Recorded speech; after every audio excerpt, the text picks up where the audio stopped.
एक किसान अपने गांव में अपने दुखों से दुखी था।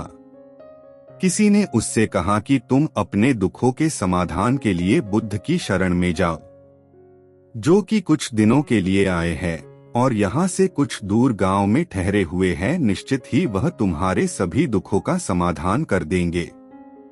यह सुनकर वह किसान बड़ी अभिलाषा लिए बुद्ध की शरण में चल पड़ा। यह विचार लिए कि बुद्ध उसे उसकी परेशानियों से, मानसिक पीड़ा से, तनाव से, दुखों से निकाल लेंगे। वह बुद्ध के पास पहुंचा। उसने बुद्ध से कहा कि हे बुद्ध, मैं किसान हूँ, मुझे खेती करना अच्छा लगता है, लेकिन कभी भी वर्षा पर्याप्त नहीं होती और मेरी फसल बर्बाद हो जाती है। पिछले साल मेरे पास खाने को कुछ नहीं था और इस साल भी बहुत अधिक वर्षा के कारण फसल को बहुत नुकसान पहुंचा। मेरे पास खाने को पर्याप्त भोजन नहीं।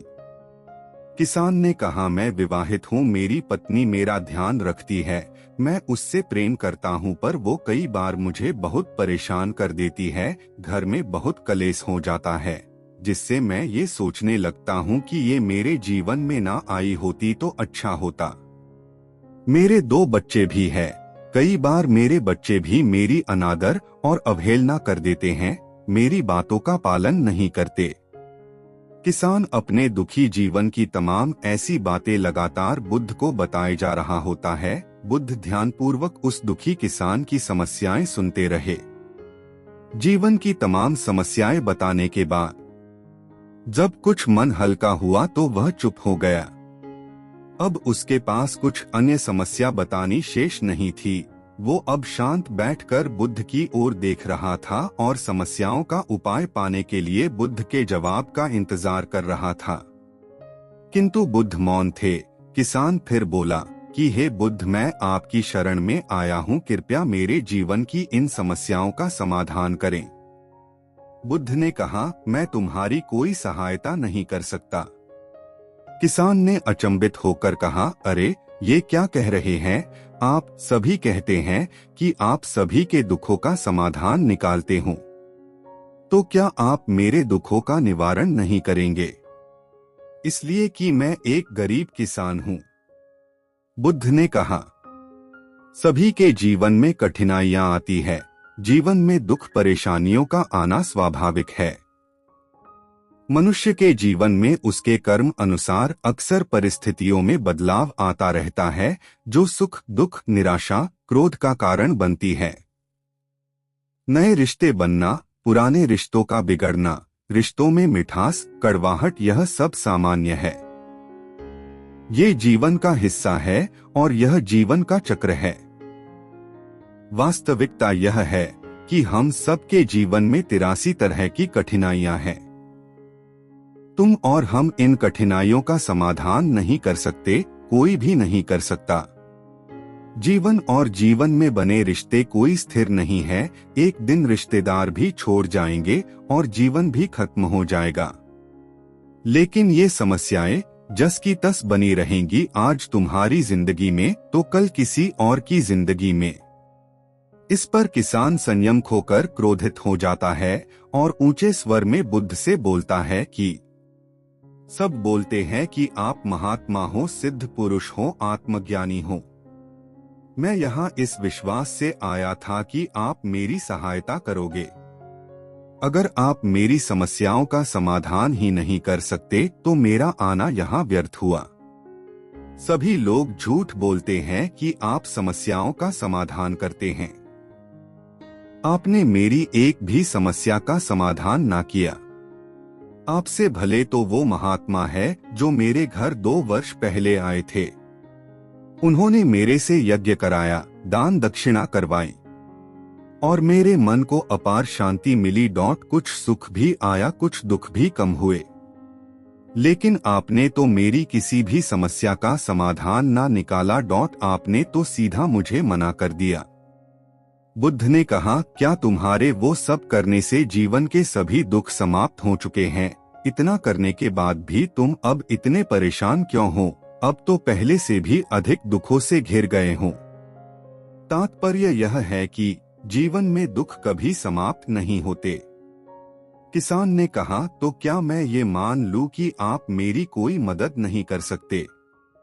यदि आप इतनी छोटी छोटी बातों का समाधान नहीं कर सकते तो आपकी शिक्षाएं किस काम की? बुद्ध ने कहा, मैं तुम्हारी 83 समस्याओं का समाधान तो नहीं कर सकता, पर हाँ, मैं तुम्हारी 84वीं समस्या का समाधान जरूर कर सकता हूँ। किसान ने अचंभित होकर कहा कि 84वीं समस्या, वह कौन सी समस्या है बुद्ध? बुद्ध ने कहा कि वह यह है कि तुम नहीं चाहते कि तुम्हारे जीवन में कोई समस्या हो। इसी समस्या के कारण ही तुम्हारी सारी समस्याओं का जन्म हुआ है। अगर तुम इस बात को स्वीकार कर लो कि जीवन में समस्या होती ही है, समस्याएं जीवन का हिस्सा है, तो तुम्हें जीवन की समस्याएं विचलित नहीं कर पाएंगी। तुम जीवन में आने वाली समस्याओं से इसलिए विचलित होते हो क्योंकि तुम्हें लगता है तुम दुनिया में सबसे ज्यादा दुखी हो, जबकि सच यह है कि हर किसी को अपना ही दुख सबसे अधिक लगता है।